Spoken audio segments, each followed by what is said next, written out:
Today I am going to debunk Cinemasins Iron Man 2008. Let's get to it. I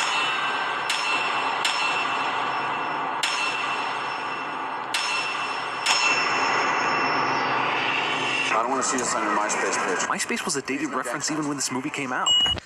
That was the joke. That was the joke, Jeremy. This many holes blown in the Humvee, but nothing hits Tony. An entire article called Metal vs. Wood. Mad Men wasn't popular enough yet in 2008 for Roger to play Howard Stark. Name actor with a bald head tells us who the surprise bad guy is 4.5 minutes into the movie. Forbes didn't spell check this magazine cover, or they like stupid puns. It's a sin either way. Jon Favreau's in Vegas, but he's not picking up beautiful babies. So this chick... That's not what the movie is about, okay? That's not what the movie is about.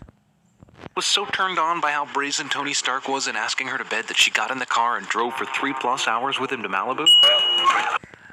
Tony Stark is rich. He has a private plane, Jeremy. So is he the Joker now? Scene does not contain a lap dance. Gwyneth Paltrow. Okay. What is wrong with her? She was great as Pepper Potts. She's a great actress. How does Pepper know that the reporter took it like a champ? Was she in the bedroom with them? She's talking about how the reporter left, not how she was in bed.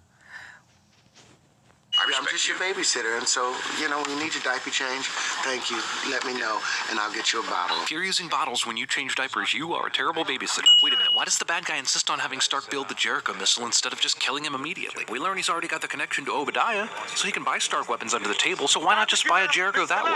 If he shoots Tony right now, he can still get the Jericho and then fulfill his promise to Obadiah to kill the guy. The arc react... As said later in the movie, Obadiah's price wasn't high enough to kill Tony Stark.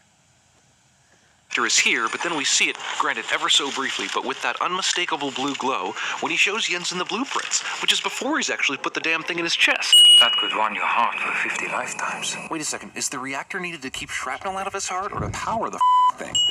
Keep the shrapnel out of his heart, but Jeremy, what you don't understand, that statement was just telling us how powerful it is. Okay?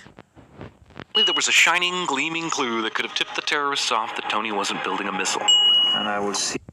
It did tip them off. They came to check on them because of that.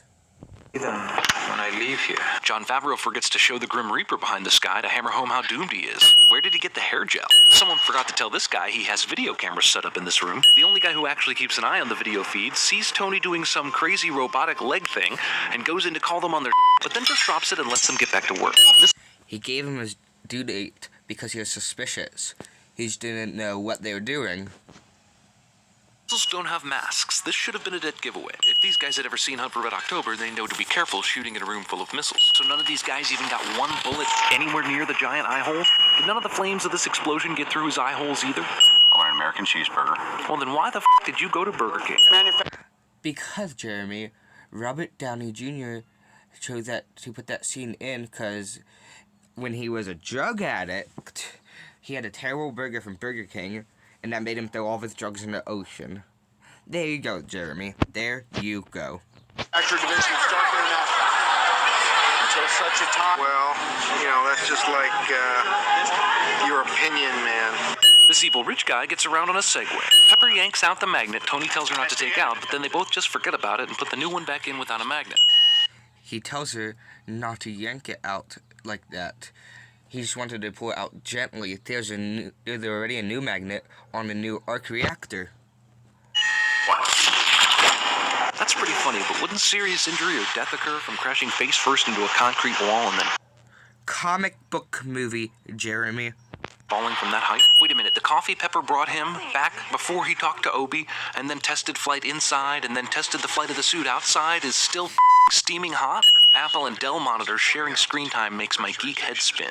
Apparently, secret meetings concerning Tony's own company that result in injunctions against him can take place without his or Pepper's knowledge. This shell flies past Iron Man but never hits anything or detonates. If the bad guys are making their big hostage video all just for Obadiah, as we learn later in the film, why didn't they just speak English? What language did they use to communicate with him when setting up illegal arms deals? Do they make these little videos for all their communication with him? This paralyzing technology... Well, Jeremy, not everyone in the Ten Rings can speak English. we only see Raza speak English. We don't see any of the other members. Technology is perhaps just as good as anything Iron Man has in his arsenal, but strangely isn't used again. You really think that just because you have an idea, it belongs to you? This is what Stan Lee must have told Jack Kirby and Steve Ditko back in the day. What? How was that the sin of the movie again? How is that the sin of a movie? Doesn't he use this thing to roll across the floor and save more of his energy? She's fine. She's with 5 agents. They're about to arrest Obadiah. That's not gonna be enough. Why doesn't Tony just call her right now and tell her to stop? Next time, baby. Yeah, not for you. Why the f*** is he hiding? Tony saves innocent civilians in this car by sending Obadiah flying to crush innocent civilians in some other car. Once you're in a suit this badass, do you really need to punch someone with a motorcycle? Seriously, Yes, you do. Because it's cool, Jeremy. Obadiah, just whip out the keychain gizmo and paralyze his ass again. Tony is in the suit. How is Obadiah gonna paralyze him? Falling glass is totally harmless. Gwyneth Paltrow's head isn't in a box at the end of the movie. Wait a minute, the guy who directed Elf did this movie? Or is it the guy who writes Obama's speeches? Neither seem qualified, but I've been surprised before. This end credit scene becomes the bane of existence to all movie theater ushers everywhere as people start wading through the end credits of every single movie before they leave. So, first of all, Jeremy, it was Edgar Wright who told Jon Favreau to put that at the end of the movie, and that was because not everybody's a big comic fan. So, comic fans would be very happy about it, but the non-comic fans slash regular movie goers wouldn't care about it. So that's why they put it at the end of the movie.